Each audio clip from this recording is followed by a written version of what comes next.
so many different countries, so many different continents. I know you've done work in Asia and Africa, the Middle East and Europe and the Americas, really all over the place.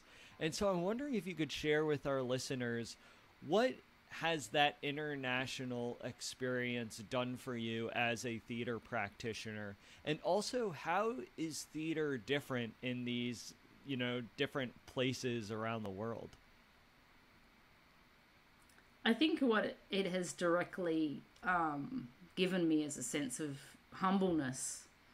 I think that traveling, the more cultures you see, the more environments that you work in, I'm always just in awe of like how people live and how people pursue their artistic journeys in life, despite whatever odds that they're doing. And what I love about what I have discovered is that there's such a commonality between people in the arts, no matter where they are in the world. And if you tap into that passion or drive or motivation within those people, you can work with them. And I think that's just such a beautiful gift that my career has given me.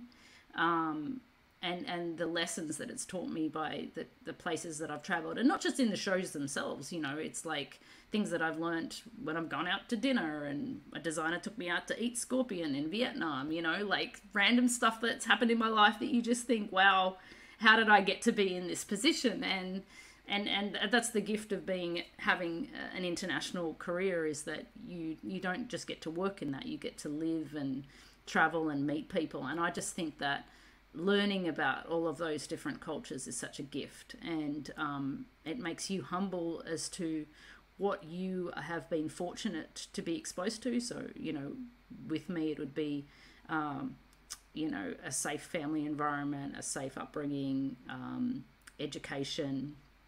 My parents weren't wealthy by any means, but we had, I had what in my mind is quite an idyllic childhood and all of these things. And I've been in places where that's not been the case for many people, and still they've risen above and they're out there creating art and they're doing their thing. And it's just, I just feel humbled most of the time. And I think, what are the differences? I mean, every moment, every person's expression of art is very different. And I love learning about that. And I love the dynamic of how you might need to communicate in those environments, or not communicate, or do sign language. I think it's just fascinating to see. I think more than what I'd say is different, I just love to see the commonalities, right? And I think cultural differences are something that can be always overcome when you start from the premise of the passion for arts, and that's what I try to do when I work there. Yeah.